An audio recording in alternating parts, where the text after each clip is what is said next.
Doctor Zakir Naik sir আমাকে বলেছিলেন, এই সাক্ষাতেই বলেছিলেন যে নিজের গন্তব্যে অটল থাকবা, নিজের গন্তব্যে অটল থাকতে হবে। একজন দায়ীকে আশেপাশে অনেকে অনেক কথা বলবে, কোনো কথা কানও দেওয়া যাবে না। এবং তুমি যদি এগুলোর অ্যান্সার প্রতি উত্তর দিতে চাও, তোমার গন্তব্য থেকে সরে যাও। এই জন্য কোনো কথা বলিনি, কিন্তু হেভি ধোয়া ধুইল একদম, খালি গেলা সেটা সেটা। তারপরে তো বোঝা গেল যে আসলে একটা ডানহাতে ছিল, কিন্তু তখন যারা ধুয়েছিল আমাকে ওয়াশিং মেশিনের মধ্যে, তারা কিন্তু আমাকে সরি বলে না। এখন কিয়ামতের মাঠে যখন এরা উঠবে বা আমরা উঠবো, ওদের আমল নামা থেকে গীবতের নেকি দেওয়া লাগবে না? এই ঋণটা আপনি কেমন করে শোধ করবেন? এটা তো মানুষের সাথে জড়িত হক। একদিন উহুদের তো এটা বাদ দেন,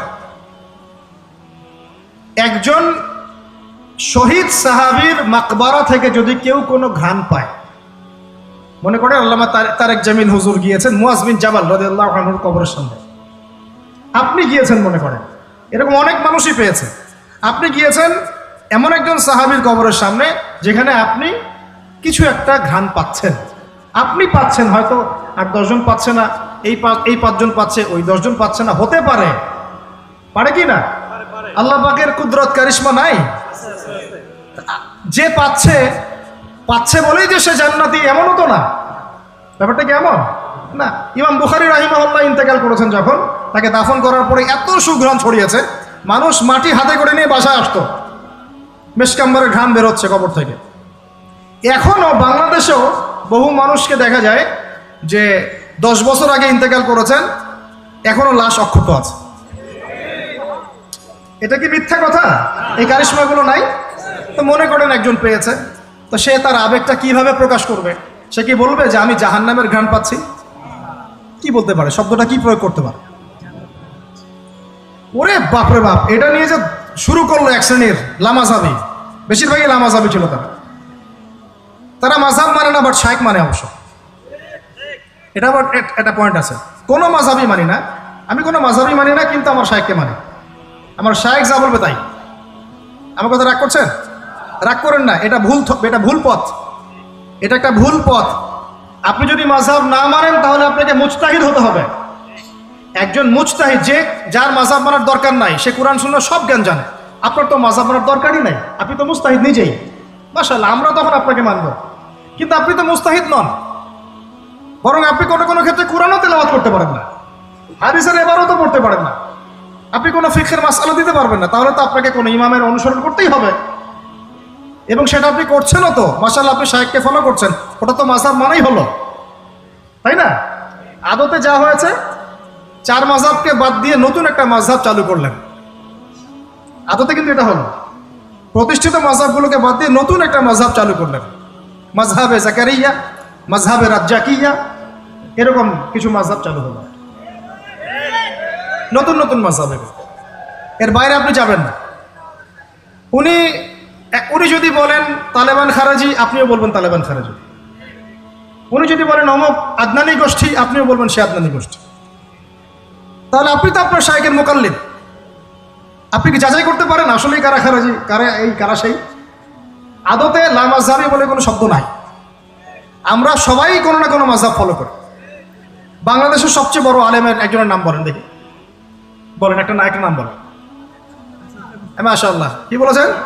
আব্দুল মালিক দামাত বারাকাতুহু। আচ্ছা, মাশাআল্লাহ। হ্যাঁ, মাশাআল্লাহ, ওনার মতো মুহাদ্দিস এই উপমহাদেশে খুব কমই আছে, ঠিক না? ঠিক। এখন উনি এত বড় মানুষ হওয়ার পরেও কি তিনি নিজে কোনো মাযহাব চালু করেছেন, নাকি তিনিও একটা মাযহাবকে ফলো করেন? এখন আমি তো কোরআনই পড়তে পারি না, হাদিসও বুঝি না, মাসলা মাসাইলও জানি না, ফিকহও বুঝি না, 2-3-4টা চটি বই পড়ে আপনি মুস্তাহিদ হয়ে গেলেন? মূলত এটা হয়ে গেল শায়েখ পূজা। কি হলো? আপনি কোনো শায়েখকে ফলো করেন, আমি আপনাকে দোষ দিচ্ছি না, নেগেটিভ বলছি না, কিন্তু আপনাকে লিবারেল থাকতে হবে, ওপেন মাইন্ডেড হতে হবে। এমন না যে সে যদি ভুল বলে সেটাই মেনে নেবেন। এখন মূল কথাটা আসেন, এই যে শুরু করলো ঘ্রাণ, জান্নাতের ঘ্রাণ পেয়েছে। আরে বাপরে বাপ, জান্নাতের ঘ্রাণ দুনিয়া থেকে পাওয়া যায় না, এই সেই। তখন মনে হচ্ছিল যে আল্লাহ, এই মিডিয়াগুলোর চাইতে আমাদের বড় শত্রু মনে আর কেউ নাই। ঠিক আছে, নামাজের আপনাকে গুরুত্ব বুঝাচ্ছিলাম, যে কোনো মক্তবে হোক, মাদ্রাসায় হোক, ওলামায়ে কেরাম এগুলো বোঝান, আমাদেরকে শিখিয়েছেন ছোটবেলায়। যখন নামাজ পড়বা তখন প্রত্যেকটা সেন্টেন্স সুন্দর করে বলো, সুন্দর করে বলো যে ইয়্যাকা না'বুদু ওয়া ইয়্যাকা নাস্তাঈন, স্পষ্ট করে সুন্দর করে বলো, তাড়াহুড়া করো না। এখন আপনি মনে করেন বলছেন ইয়্যাকা না'বুদু ওয়া ইয়্যাকা নাস্তাঈন, তো এখানে কানা বলে কোনো শব্দ আছে? বলেন তো, কথাটা বুঝেন কি? শব্দটা ইয়্যাকা, শব্দটা কি? ইয়্যাকা একটা শব্দ, না'বুদু একটা শব্দ, ওয়া ইয়্যাকা একটা শব্দ, নাস্তাঈন একটা শব্দ। তো আপনি পড়ছেন ইয়্যাকা না'বুদু, ইয়্যাকা না'বুদু, তো এই কানা মানে আবার কে?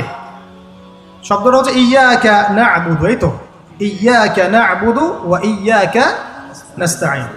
তো এখন আমাদেরকে শেখানো হচ্ছে, ছোটবেলা থেকে শিখেছি আমরা, যে সুন্দর করে তারতিলের সাথে কোরআন তেলাওয়াত করবে, যাতে প্রত্যেকটা শব্দের পার্থক্য বোঝা যায়। আপনি বলছেন, ধরেন কথার কথা, আপনি বলছেন, আমি বলছি আল্লাহু আকবার, আল্লাহু আকবার। এখন কেউ বলছে আল্লাহু আকবার, আল্লাহু আকবার, তো শব্দটা কি হু আকবার না আল্লাহু আকবার? একটা সৌন্দর্য আছে না? এইটাই বুঝাচ্ছিলাম যে সামিআ আল্লাহু লিমান হামিদা, সামিআ আল্লাহু লিমান হামিদা। এরই বাপরে বাপ, কি দিয়ে শুরু করলো! তখন মনে হচ্ছে সংসদে বিল পাস করা খালি বাকি রাখছে, এটা সংসদ পর্যন্ত নিয়ে যাবে, এটা মনে হচ্ছিল আমার কাছে। হায় রে বাঙালি জাতি!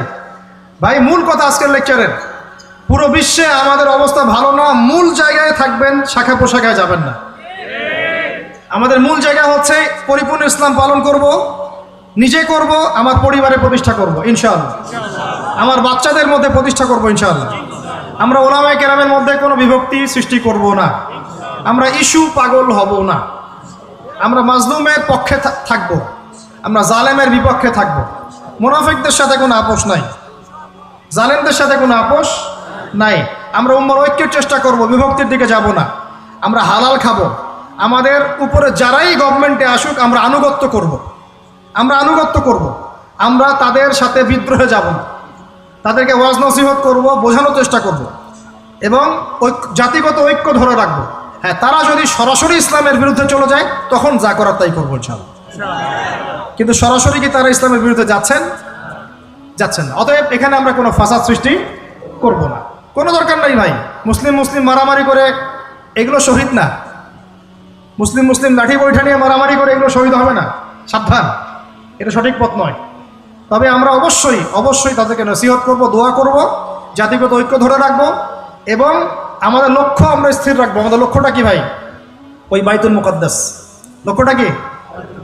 বাইতুল মুকাদ্দাস। ইনশাআল্লাহ পুরো বিশ্ব থেকে আস্তে আস্তে জালেমদের পতন ঘটবে ইনশাআল্লাহ, মাজলুমের রক্ত বৃথা যাবে না ইনশাআল্লাহ।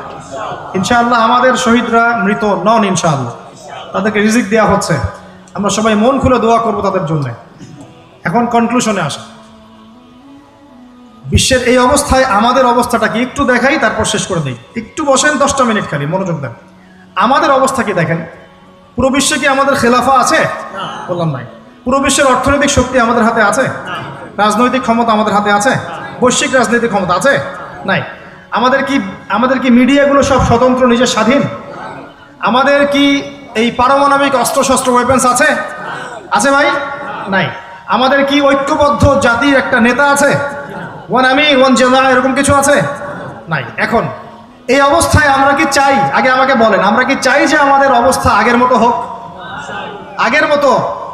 আগের মতো বলতে রাসূলের যুগের মতো, সাহাবীদের যুগের মতো আমরা কি চাই আমাদের অবস্থা আবার সেরকম হোক?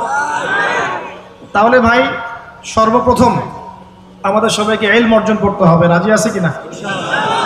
পড়াশোনা করতে রাজি আছে কিনা? ইনশাআল্লাহ। সবাই কোরআন তেলাওয়াত শিখবো ইনশাআল্লাহ। রাজি আছে কিনা? সবাই কোরআনের অর্থ পড়বো। রাজি আছে কিনা? প্রতিদিন কমপক্ষে 5টা করে হাদিস পড়বো। রাজি আছে কিনা? বাংলাদেশের বরেণ্য ওলামায়ে কেরামদের সাথে সোহবতে থাকবো। রাজি আছে কিনা?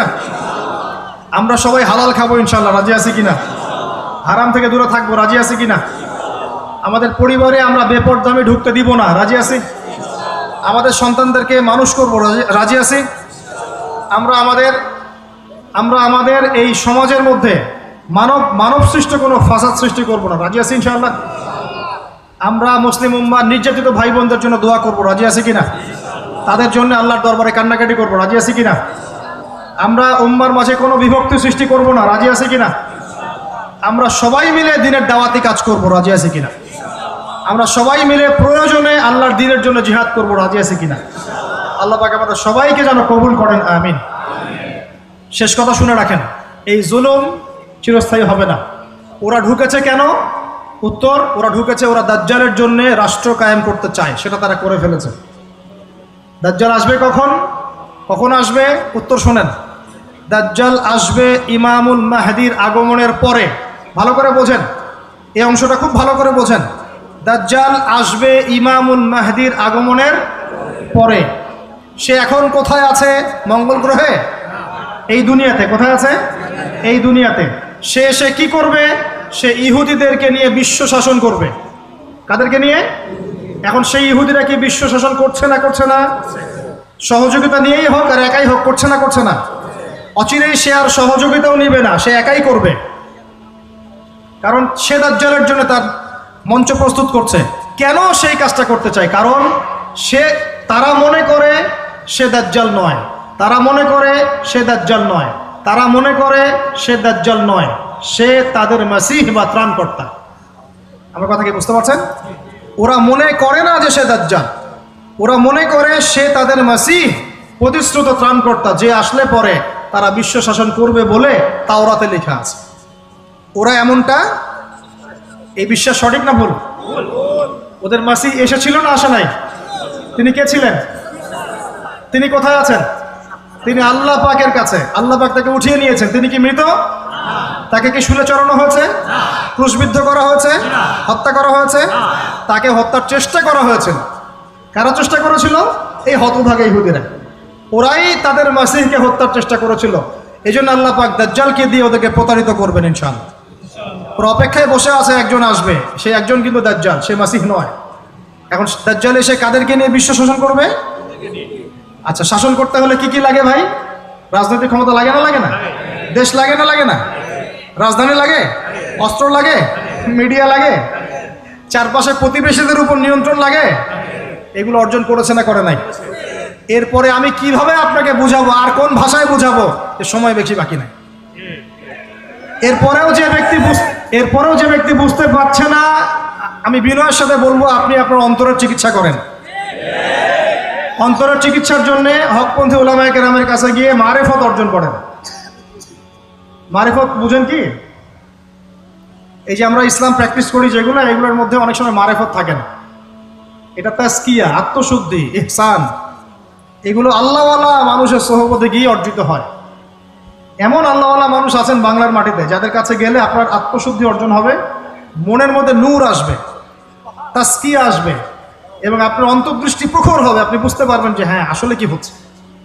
সবাই কি সব দেখতে পারে না? ওই যে মুসা আর খিদির আলাইহিস সালাম, মুসা কি বলছিলেন? নৌকা কেন ফুটা করলেন? বাচ্চা কেন হত্যা করলেন? তাই না? মনে আছে? দেওয়াল কেন নির্মাণ করলেন? নবী হয়েও বুঝতে পারছেন না তিনি কেন। বিকজ তার কাছে ওই বাসির আল্লাহ পাক তখন দেন নাই, যা তিনি খিজিরকে দিয়েছেন। আর খিজির আলাইহিস সালাম বলছেন, বাচ্চা হত্যা না করলে বড় হয়ে কাফের হবে। ওই যে গণজাগরণ মঞ্চে যাবে আর কি। কথা বুঝতে পারছেন না? আল্লাহ মাফ করো, ছোটবেলায় মেরে দিলাম। তারপরে এই নৌকা কেন ফুটা করলাম? নৌকা ফুটা না করলে জলদস্যু নিয়ে চলে যেত। আর দেয়াল নির্মাণ করেছি, এই দেয়ালের নিচে এই এতিম বাচ্চার সম্পদ আছে। তাহলে এখানে কে সঠিক, মুসা আলাইহিস সালাম না খিদির? এটা কেবল অন্তর্দৃষ্টি। এটা অর্জিত না হলে আপনি তো বুঝতে পারবেন না আসলে কি হচ্ছে। যদি এত এভিডেন্স দেওয়ার পরে আপনি বুঝতে না পারেন যে সময়টা এখন ক্লোজিং ডাউন, তাহলে আমি বলবো আপনি রুহের চিকিৎসা করেন। আরেকটা চিকিৎসা হচ্ছে সূরা কাহাফ তেলাওয়াত করেন। কোন সূরা? আল্লাহ পাক তৌফিক দান করেন, আমিন। এখন ও এই মঞ্চ প্রস্তুত করে ফেলেছে, সে বের হয়ে কাজ করবে। আর কি করবে? সে 40 দিন বিশ্ব শাসন করবে। কতদিন ভাই? 40 দিন। প্রথম দিনটা হবে 1 বছরের সমান। কতদিন সমান? চিন্তার বিষয় আছে না নাই? একটা দিন কেমন করে 1 বছর হতে পারে? সাহাবীরা বলছেন, ইয়া রাসূলুল্লাহ সাল্লাল্লাহু আলাইহি ওয়াসাল্লাম, তখন নামাজ পড়বো কেমন করে? আল্লাহ নবী বলছেন, সময় অনুমান করে হিসেব করে নিও। টিকটক প্রজন্মকে বলি আর আমাদের তরুণ ভাইদেরকে বলি, যারা আমরা সারাদিন খাওয়ার চাকরি বাকরি ব্যবসায় ব্যস্ত হয়ে আছে, একটু একটু বলি, একটু দাঁড়ান, চিন্তা করেন, থামেন, চিন্তা করেন, একটু দাঁড়ান, থামেন, চিন্তা করেন।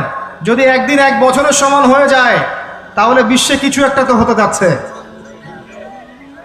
তাই না? অথবা এর কোনো রূপক অর্থ আছে যেটা আমরা জানি না, আল্লাহ ভালো জানেন। তার পরের দিনটা হবে এক মাসের সমান।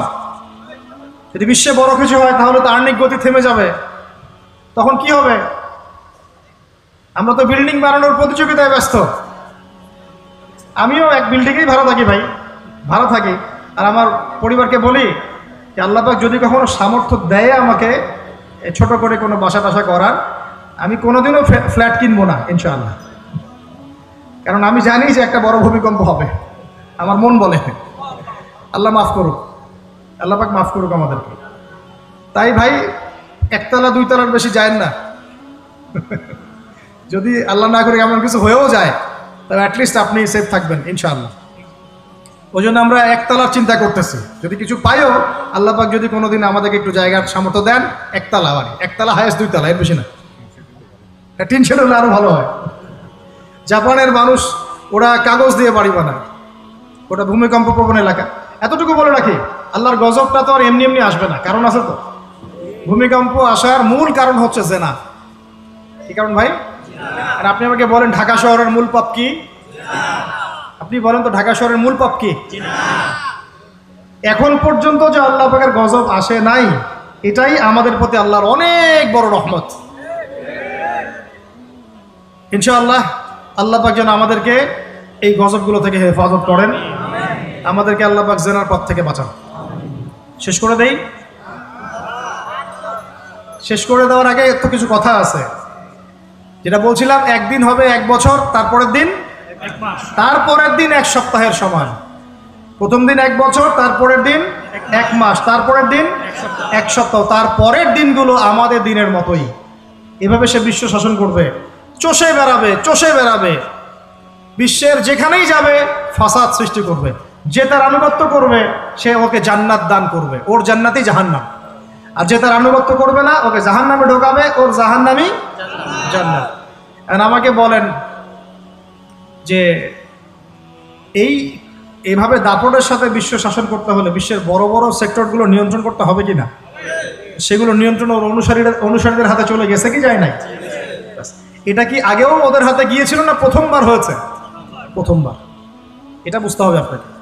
অতএব দাজ্জাল আসছেন না বা আসছে না যতক্ষণ পর্যন্ত ইমাম মাহদী আসছেন না। ইমাম মাহদী আসার পরে দাজ্জাল আসবেন, এবং দাজ্জাল আসার পর ঈসা আলাইহিস সালাম আসবেন।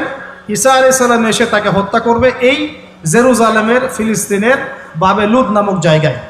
তারপরে ইসলামী খেলাফত কায়েম হবে ইনশাআল্লাহ এই পুরো ফিলিস্তিনে ইনশাআল্লাহ। সেখান থেকে ঈসা আলাইহিস সালাম 40 বছর পুরো বিশ্বটাকে আবার শাসন করবে ইনশাআল্লাহ। এই বাংলাদেশ ঈসা আলাইহিস সালাম শাসন করবে ইনশাআল্লাহ। আপনারা ইলেকশন করেন, হরতাল করেন, এই করেন সেই করেন, আমার কথাটা ছোট ভাই হিসাবে বিশ্বাস করেন। আমি কোনো দলের মানুষ না, আমি সবার শুভাকাঙ্ক্ষী। এই বাংলাদেশ ঈসা আলাইহিস সালাম শাসন করবে ইনশাআল্লাহ, ইনশাআল্লাহ। এই ভারত ঈসা আলাইহিস সালাম শাসন করবে, ইনশাআল্লাহ, এই জেরুজালেম ঈসা আলাইহিস সালাম শাসন করবে, ইনশাআল্লাহ। এই আরবের যত কান্ট্রি দেখতেছেন সবগুলো ঈসা আলাইহিস সালাম শাসন করবে। তার আগ পর্যন্ত আপনারা এই খেলা চালাইতে থাকেন, কোনো লাভ নাই। আস্তে আস্তে সব শেষ হয়ে যাবে। এখন একটা মজার প্রশ্ন, এই প্রশ্নটা দিয়ে শেষ করি। তো ইমাম মাহদী আবার কখন আসবে? আমরা তো বুঝলাম ইমাম মাহদী আসবেন, তারপরে দাজ্জাল, তারপরে ঈসা আলাইহিস সালাম, তারপরে খেলাফা, এই তো। তার ইমাম মাহদী আবার কখন?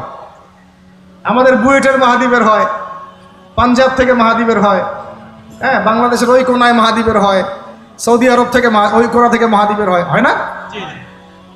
খুব ভালো করে মনে রাখবেন, যতক্ষণ এই বিশ্বে একটা মালহামা না হচ্ছে মাহদী আসছেন না। কথা ক্লিয়ার? এই বিশ্বে যতক্ষণ একটা মালহামা না হচ্ছে মাহদী আসছেন না। তিনি আসবেন ফাতিমা রাদিয়াল্লাহু আনহার বংশ থেকে। কার বংশ? তার আসল নাম মুহাম্মদ। কি নাম?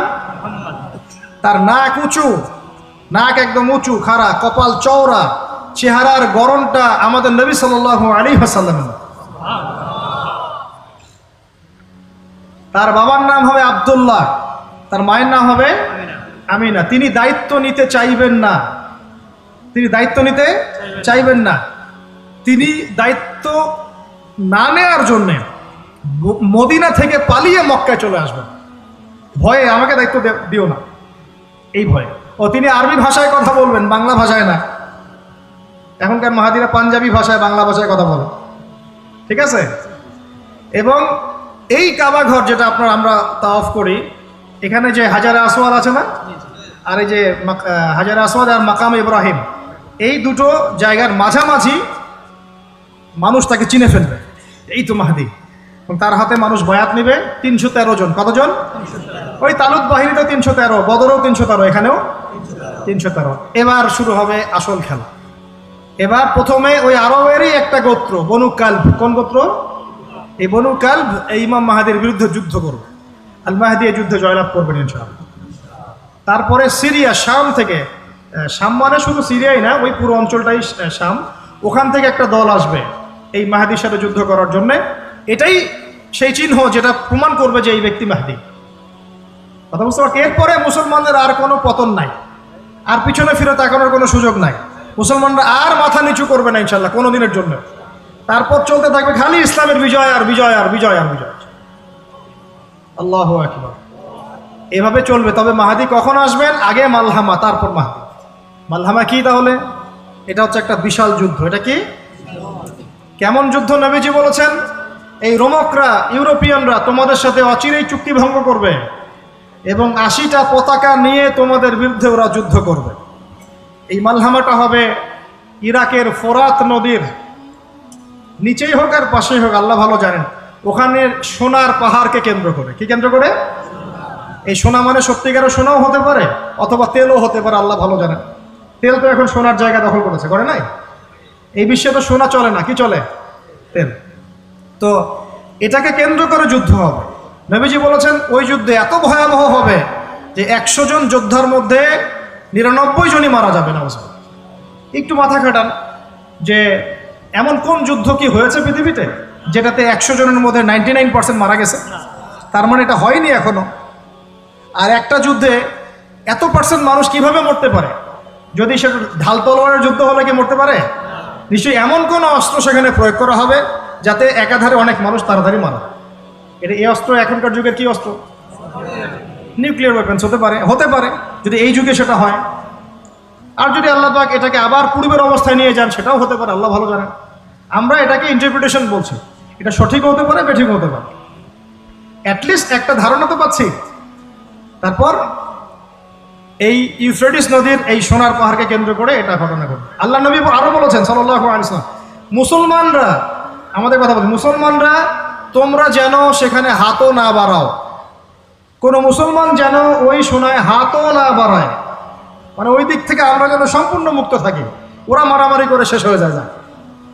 বিশ্বটা হয়তো সংক্ষিপ্ত হয়ে আসতে পারে যদি এরকম কোনো ম্যাসিভ নিউক্লিয়ার যুদ্ধ হয়ে যায়, যেটার আশঙ্কা অনেকেই করেন।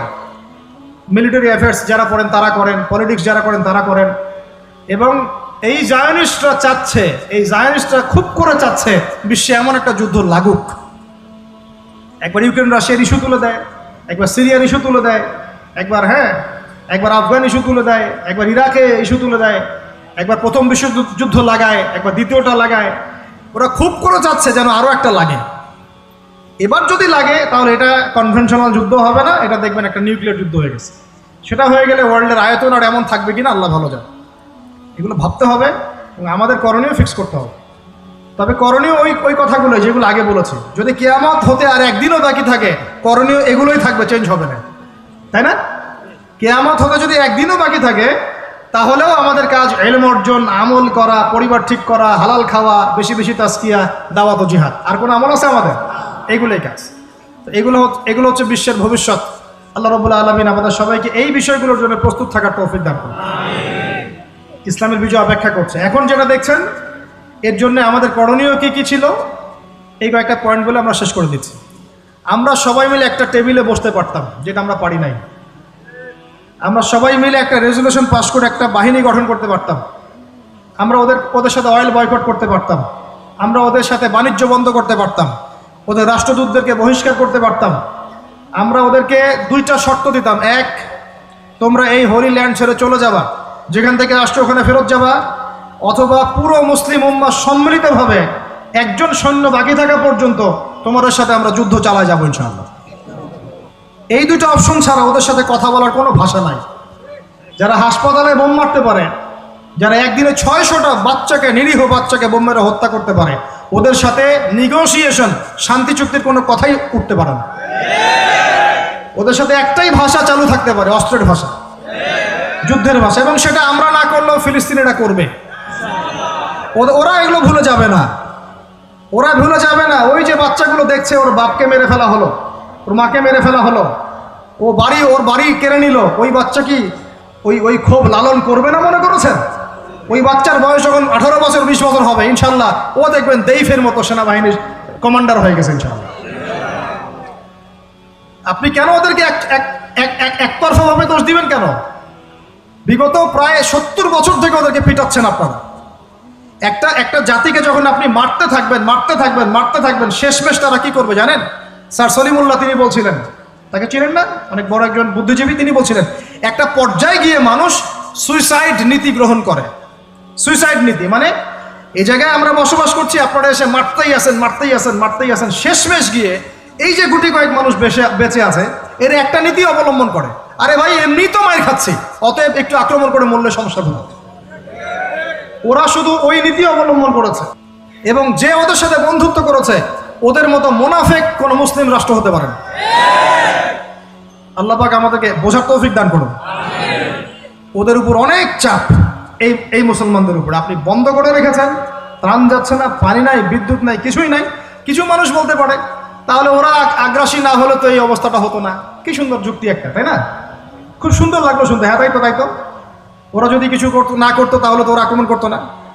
আমি তো বলেছি এই বেচারাদের, এই হতভাগাদের না ইমানের তেজ আছে আর না ইতিহাসের কোনো জ্ঞান আছে। এরা হচ্ছে এক চোখে অন্ধ, দাজ্জাল। আমি বলি না দাজ্জাল মানে শুধু বাইরের চোখে অন্ধ না, মনের চোখটাও অন্ধ, এক চোখ দিয়ে দেখে সবকিছু।